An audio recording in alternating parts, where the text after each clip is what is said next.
Rage on that beat, going crazy.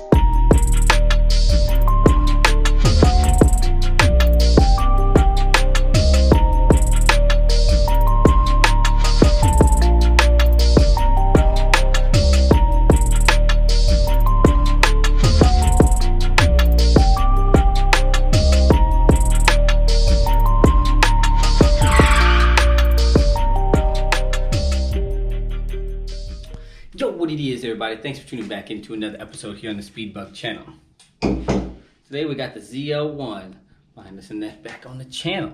Now, we haven't had this one back on the channel since, I think since like the Top Speed Run or something like that. But car's good. Bodywork is absolutely perfect, to say the least.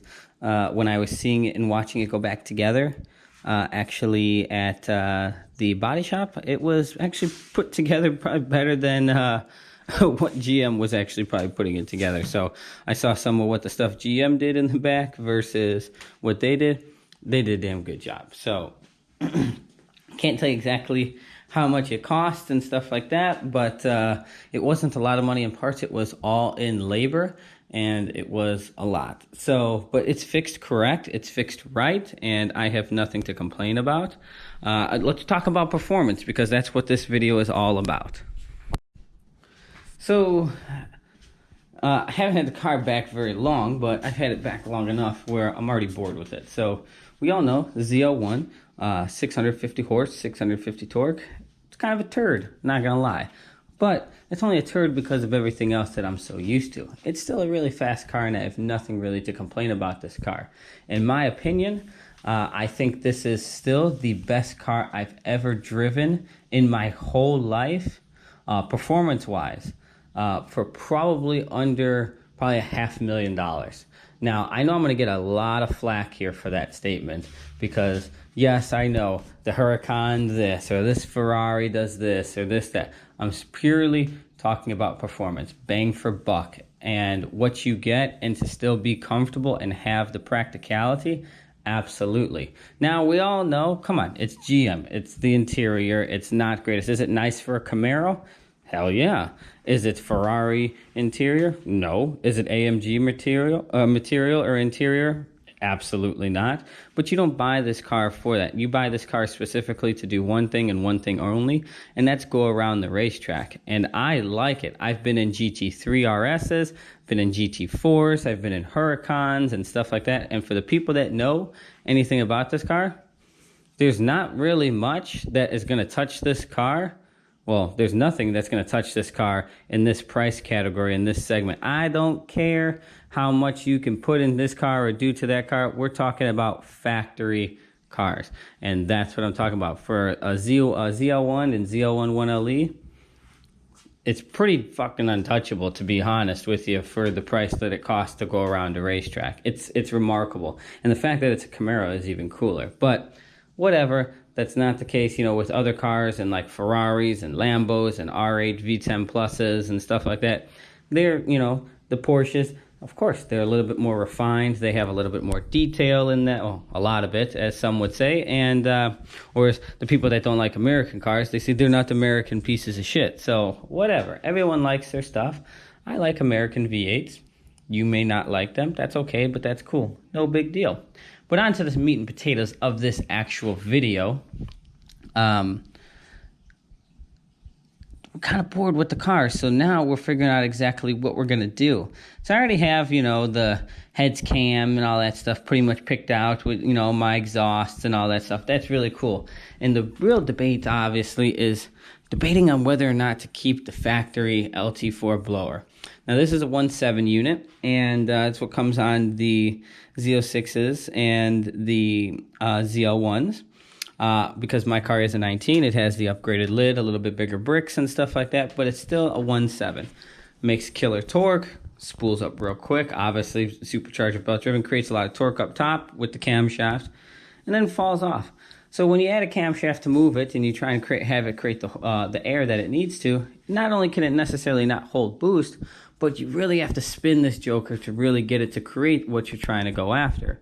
And as you spin it, anyone knows anything about tuning and stuff like that, you're going to create a lot of heat, and unnecessary heat.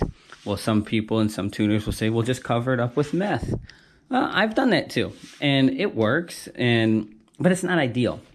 And one thing that I have learned over the past on building a lot of these cars and anything else, there's nothing better than building a more efficient setup. Meaning sometimes you kind of have to go overkill to kind of get what you want. You sacrifice a little bit of maybe on the low side, but on the high side where you really want it to peak out, really works great. Hence this car, and why this car has such a big blower on it. And I'm not even spinning it, but the power that it makes is crazy up top of exactly what I want it to do. And it doesn't have that big of a cam or anything inside of it. And it doesn't really get hot. And the IATs don't really get hot at all. And I could have did this setup 100% even without meth. This car has it for extra cooling properties, but it didn't even need it. I just added it. So when you factor in, you have to open up the LT4, the heads cam. We all know, because this car doesn't have gaskets, it uses silicone for a lot of things, where on the LS it has gaskets. So it's a little bit more labor intensive on the reassembly as opposed to the LS. And, you got to take the front bumper out, the radiator, all that jazz to do it all. So it is a pretty labor intensive job, but no big deal. So we could send the blower out, get it ported at Kong or Joker's Performance, or hell, even upgrade to the Kong 2650. But, to be honest, after I do all of that, you add the throttle body and you go max effort blower. You add throttle body, you add the meth, because it's going to be ridiculously hot after, coming out of the supercharger going into the cylinder heads. You're going to need the meth because it'll detonate. You port the blower, you're spinning this thing to the moon. And porting the blower, the pulleys and all that and stuff like that, you're $1,500 to $2,000 all in with all the pulleys. You could buy a bigger supercharger, and don't forget the meth. Meth for a car between $500 and $800, depending on where you buy it from for the system. If you have somebody put it in, it could be $1,000 to $1,500 to put it in, or you do it yourself. If you do it yourself, you could save a lot of money. I've done it myself. It's a pretty labor-intensive job. I mean, you could throw it in and have all wires and shit everywhere, but to hide it and do it right and stuff like that, it's a pretty labor-intensive job. And for the ones that have done it and wired it, they know exactly what I'm talking about. So spinning this Joker to the moon after the porting, the polishing, and the meth and stuff like that, yes, you're still cheaper than, let's say, a Kong 2650 or a Magnuson 2650. However, if you move to that 2650, you can create the same amount of power on less boost because you have the CFM, because the blower is so much bigger, and spin it slower, and your IATs are so much more lower, meaning it's just a way more efficient setup.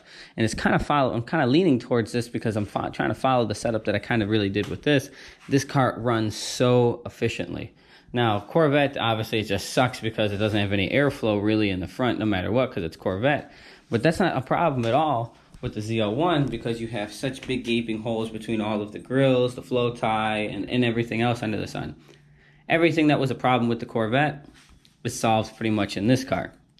So, letting you guys kind of know, yeah, this is about to get modded and torn down.